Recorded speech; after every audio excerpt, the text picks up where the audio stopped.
l'Abitibi-Témiscamingue est au dernier rang des régions du Québec quand on parle de référence de référence. On parle de 2 pour 100 000 habitants. Premièrement, est-ce qu'on doit s'inquiéter d'être au dernier rang et comment on peut régler d'une certaine façon cette situation-là pour pointer un meilleur score, peut-être, là, je veux dire ça comme ça, là, mais Oui. Puis je comprends, dans le fond, vos questions, puis peut-être le désarroi là, d'être au dernier rang. Moi, ce que je dis toujours, c'est que j'aime avoir la vraie photo, pas photoshopée, parce que c'est comme ça qu'on peut s'améliorer, puis on peut prendre des mesures pour justement faire en sorte qu'on s'améliore. Ça, c'est la première des choses. La deuxième, c'est que c'est très fluctuant sur une année par rapport aux régions. Puis le système actuel, là, il repose sur des bases qui sont solides, mais qui sont vraiment fragmentées.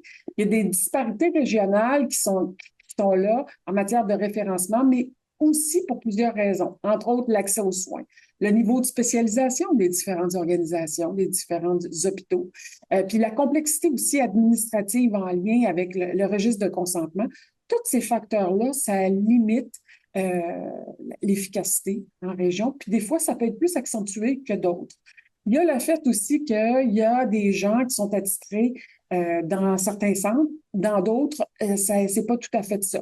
Alors, ça aussi, ça fait en sorte que il y a une disparité régionale. Donc, mais la bonne nouvelle, c'est qu'on peut s'améliorer. Hein? La formation, l'augmentation des ressources humaines dans les centres périphériques, ça nous permettrait de faire en sorte qu'on augmente l'efficacité des donneurs. Puis ça, on y travaille.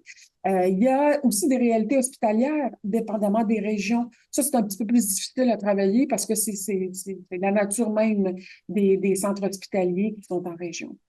Mais il y a des approches qui doivent être adaptées. Ça peut pas être un one size fits all. On peut pas dire qu'est-ce qui se passe à Montréal, puis les façons de faire à Montréal devraient être parachutées un peu partout. Il faut qu'il y ait une, un goût local et il faut qu'il y ait une flaveur, en anglais on dit un flavor, là, je sais pas, mais c'est un goût hein, différent qui soit adapté aux régions.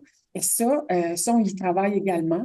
Puis, il y a des besoins en ressources. Ça aussi, c'est quelque chose que Transport Québec travaille et planche dessus. Puis le projet de loi, entre autres, c'est une des choses qu'on se dit, c'est qu'il faut qu'on ait des ressources qui soient attitrées à Transport Québec, qui travaillent avec les régions pour faire en sorte que on ait capté le plus possible le nombre de donneurs et de références en région comme partout ailleurs.